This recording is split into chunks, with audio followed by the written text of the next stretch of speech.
The evening unfolded like any other. I was in the bedroom, attempting to relax after a taxing day while waiting for my husband to return from work. The house was calm, the only sound being the gentle hum of the air conditioner. Seeking to unwind further, I decided to take a warm bath.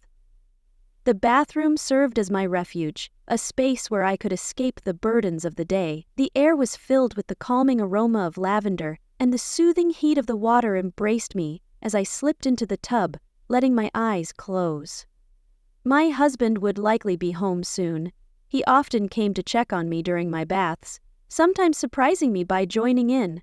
It was a sweet habit of his, one that always brought a smile to my face, even when I felt too drained to grin. The sound of the door creaking open slightly caught my attention, but I didn't bother to look up, assuming it was him. The quiet footsteps, the familiar click of the door shutting, and the approach of someone moving closer all matched his usual behavior. My heartbeat quickened with the familiar thrill of knowing he was near. The dim lighting in the bathroom obscured my vision, but I didn't need to see him to know he was there. Smiling, with my eyes half closed, I awaited his playful or loving greeting as he had done so many times before. Yet there was only silence, just the subtle sound of movement as he drew nearer. My skin tingled in anticipation, and the quiet suspense heightened the moment's excitement. My heart raced as I felt him standing just behind me, leaning back slowly, expecting his comforting hands to reach out for me. I sensed something unusual. The energy in the room felt different. By now, my husband would typically have spoken or said something lighthearted to make me laugh, but the silence persisted. Whoever was there remained still, standing and observing me in silence. Opening my eyes slightly, still believing it was my husband, I was suddenly gripped by an unsettling intuition that something wasn't right. Turning my head slightly, I froze as my breath caught in my throat. Standing there wasn't my husband. It was my stepson. For an instant I was paralyzed, my mind spinning as I struggled to process the situation. How had I confused him with my husband? The shock of seeing him so close, witnessing me in such an intimate moment, sent a shiver through me. His expression mirrored my surprise, but his eyes clouded with something I couldn't fully decipher. Was it curiosity? Desire? I wasn't sure, but it made the atmosphere between us heavy with tension. Quickly, I reached for the towel beside the tub and wrapped it around myself, my face burning with embarrassment. I attempted to laugh, brushing it off as though he had accidentally walked in, but the silence between us was deafening. Words failed me as my heart continued to pound, not from fear, but from the intensity of the moment. The tension between us was unmistakable, a charged energy I hadn't anticipated. Finally, I managed to break the silence, my voice shaky and uncertain.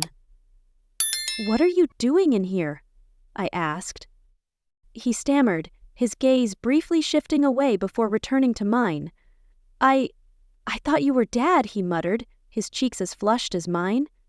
He looked embarrassed, but there was something else in his expression that he couldn't quite mask. Despite the awkwardness, he didn't leave. He stood there, lingering, as though reluctant to go.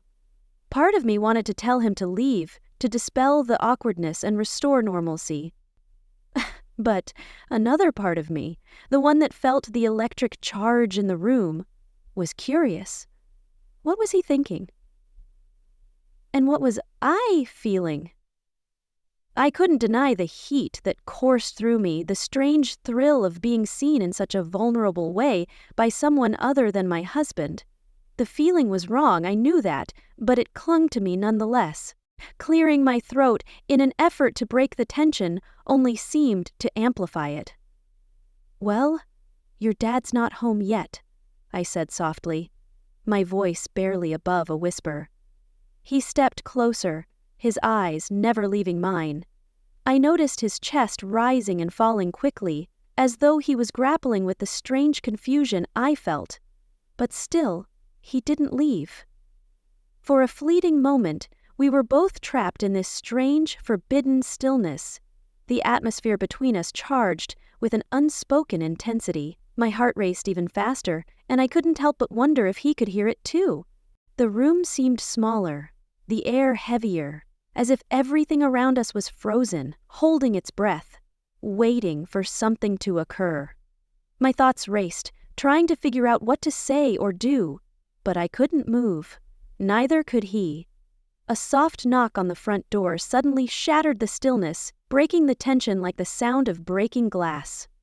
We both jumped, startled by the noise, and the moment between us dissolved. Without a word, he turned and left the room, leaving me sitting there wrapped in my towel, my heart pounding in my chest. I couldn't process what had just happened. It was as though we had been caught in a moment that shouldn't have existed, one that felt both wrong and strangely intoxicating. For several minutes, I remained there, trying to calm my racing thoughts and make sense of it all.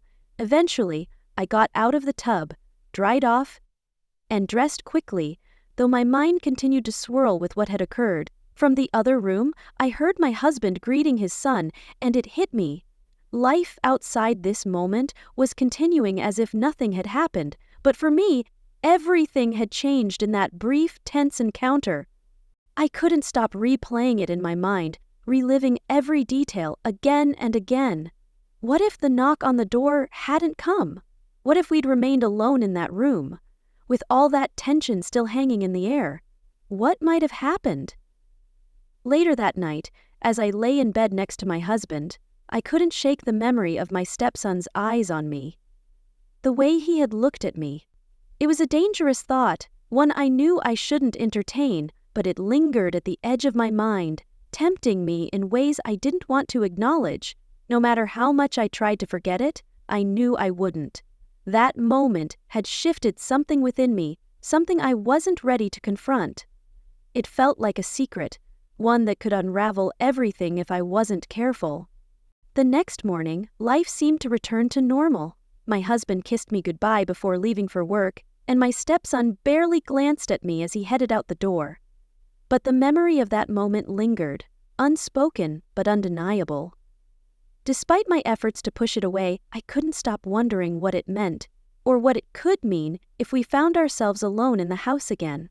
I tried to convince myself it had been nothing more than an awkward misunderstanding, something I could dismiss. But deep down, I knew it wasn't that simple. Something had shifted, and there was no going back. In the days that followed, the atmosphere between my stepson and me grew tense, charged with an unspoken undercurrent.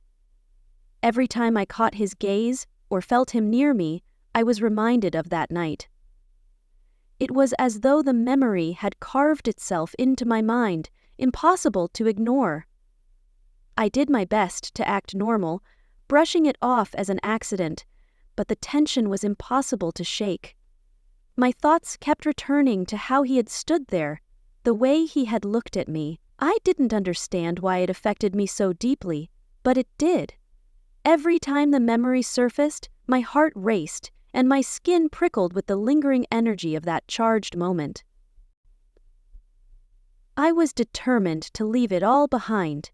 After all, I was married to his father, and we had a good life together. But this unexpected tension had awakened something in me, something dormant for years. It wasn't just about attraction or curiosity. It was something deeper. It was a longing to be noticed, a desire buried beneath the routines of marriage. About a week later, my husband was called away on an unexpected business trip, leaving my stepson and me alone in the house.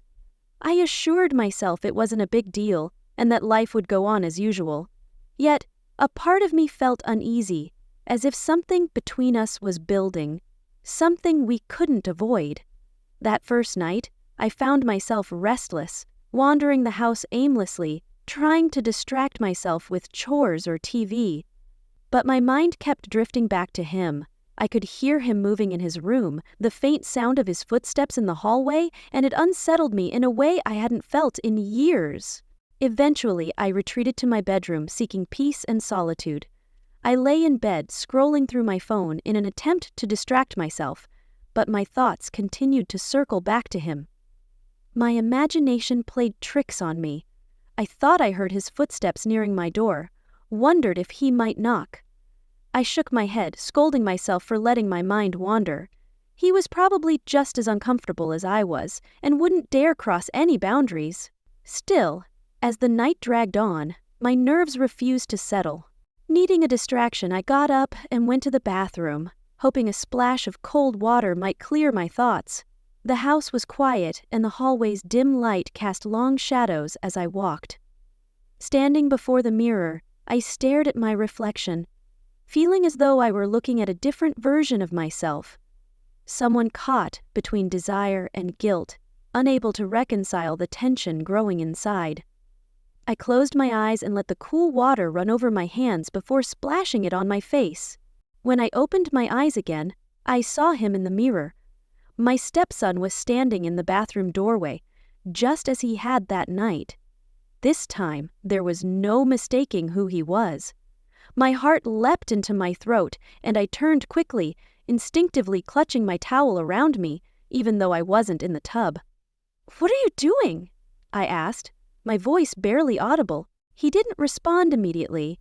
Instead, he stood there, his gaze locked on mine with an intensity that made my stomach churn. His eyes were dark, filled with an emotion I couldn't quite place, something that made me both uneasy and strangely drawn in. "I didn't mean to scare you," he said at last, his voice soft and low. I wanted to talk." I swallowed hard, unsure of how to respond. The tension in the air was almost suffocating, and I could feel the rapid pounding of my heart. "About what?" I managed to ask, though part of me wasn't sure I wanted to hear his answer. He stepped closer, and I felt the heat of his body, the proximity making my pulse race. "About that night," he murmured. "I've been thinking about it. I can't stop thinking about it." My breath hitched, and a lump formed in my throat. This was the conversation I had dreaded, the one I had tried so hard to avoid, but now, face to face, I realized I had been thinking about it too. I hadn't been able to escape the memory or the feeling of being seen in that way. "I thought you were your dad," I blurted out, hoping to diffuse the moment, to make it seem like it was just an innocent mistake. But even as I said it, I knew it wasn't entirely true. "I know," he replied, taking another step closer, his words heavy with meaning. But it wasn't just that, was it? His statement lingered in the air, loaded with implications I didn't know how to address. Part of me wanted to shove him away, to tell him to leave and pretend nothing had happened. But another part, the part that had felt that strange, electrifying thrill that night, wanted to stay, to see what might unfold. "I don't know what you're talking about," I said, but my voice betrayed me, shaking with uncertainty. He was so close now. I could feel his breath on my skin, the warmth of his presence sending a shiver down my spine. "You do know," he whispered, his hand grazing my arm ever so lightly. The touch sparked an almost electric sensation that made me gasp softly. "This is wrong," I said, though the words felt hollow, lacking conviction. I didn't truly want to stop what was happening. All I could feel was the heat between us and the pull of something forbidden and dangerous, something I hadn't felt in years. "I can leave if you want me to," he said, his voice so quiet it was nearly inaudible. "Just say the word and I'll go." But I didn't say anything. I couldn't. The truth was, I didn't want him to leave. Not yet.